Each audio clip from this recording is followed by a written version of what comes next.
है। कथा करे तो 1 महीने की कथा है भागवत, 1 महीने कहते रहे, लेकिन अब तो कुछ चलना है आगे भगवान के विवाह तक।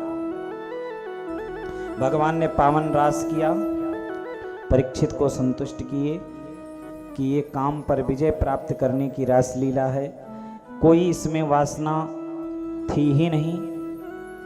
सारी गोपियों को भगवान ने अपने अपने घरों पर जाने के लिए कह दिया। सारी गोपियां अपने अपने घरों पे गईं।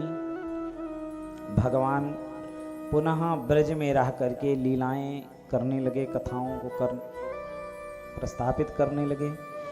एक दिन नंद बाबा और सारा परिवार मिलकर के जा रहा था।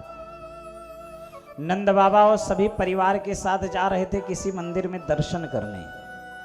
उसी समय सब तो आगे चले गए, नंद बाबा को एक सर्प ने पकड़ लिया और नंद बाबा चिल्ला करके पुकारने लगे कन्हैया को। सचुक्रोशाहिनाग्रस्तः कृष्ण कृष्ण महानयं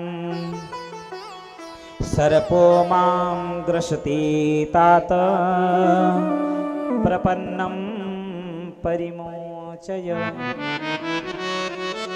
नंद बाबा के पैर को सर्प ने पकड़ लिया। नंद बाबा चिल्लाने लगे, ओ कन्हैया, ओ कन्हैया, मेरा रक्षा कर, देख सर्पो माम ग्रसते तात, मुझे सर्प ने ग्रस लिया है, मेरी रक्षा कर। भगवान आए लौट करके, सर्प को मार करके भगवान ने नंद बाबा को छुड़ाया। उस सर्प से एक दिव्य महापुरुष प्रकट हो गए। भगवान ने कहा, आप कौन हैं? बोले, महाराज अहम विद्याधरः कश्चित् सुदर्शन इति विश्रुतः श्रिया स्वरूप संपत्त्या विमानेनाचरं दिशा। उस सर्प से जो महापुरुष निकले उन्होंने कहा, महाराज मैं विद्याधर नाम का गंधर्व था पूर्व जन्म में। देखिए, किसी के स्वरूप को देख करके हंसना नहीं चाहिए। रास्ते में अष्टावक्र जा रहे थे,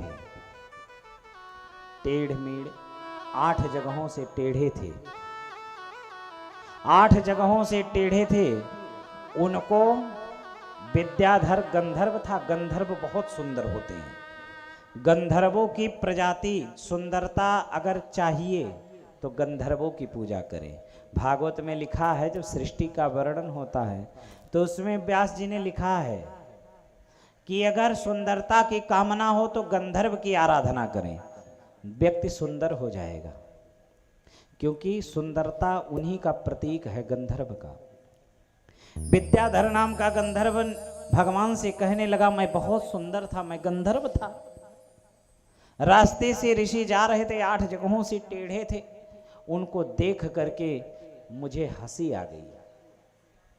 मैं अपनी हंसी को रोक नहीं पाया। एक जगह से जो टेढ़ रहता है वो चलता है तो उसको देख करके लोग हंसने लगते हैं। जो 8 जगहों से टेढ़ा हो वो चल रहा हो तो कितनी हंसी आएगी लोगों को, लेकिन हंसना नहीं चाहिए।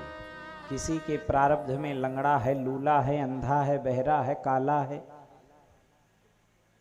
तो हंसना नहीं चाहिए। गंधर्व ने हंस दिया। बार बार ऋषि थे, क्षमा कर दिए, चलो कोई बात नहीं बेटा, अब मत हंसना। वो आगे जा जा करके उनके रास्ते को रोक रोक करके और कह कह के हंसता। देखो कैसा तूने, कितनी अच्छी चाल है, कैसा तुम्हें भगवान ने बनाया है। बार बार कह रहे हैं बेटा हट जाओ, रहने तो किसी की हंसी नहीं उड़ाई जाती। बार बार मना करने के बाद भी वो मान नहीं रहा है, हंसे जा रहा है। श्राप दे दिए, जाओ, तुम्हें बहुत हंसी आती है ना अपने स्वरूप को देख करके, जाओ मैं श्राप देता हूं, तुम सर्प हो जाओ। वही विद्याधर नाम का गंधर्व सर्प योनि में चला गया। जब क्षमा मांगा तो उन्होंने संत हृदय नवनीत समाना, क्रोध आया तो श्राप दे दिए, लेकिन बाद में उन्होंने कहा देखो इस श्राप का एक उपाय है, जब तुम ऐसे रेंगते रहोगे ना, सर्पों की आयु बड़ी लंबी होती है, सबसे लंबी आयु सर्पों की होती है। बोले कि ऐसे रेंगते रहना, भगवान का अवतार होगा, उस समय वही तुम्हारा उद्धार करेंगे। आज वही उद्धार के लिए भटकता हुआ सर्प जिसका भगवान ने उद्धार किया। इधर नारद जी पहुंच गए कंस के पास।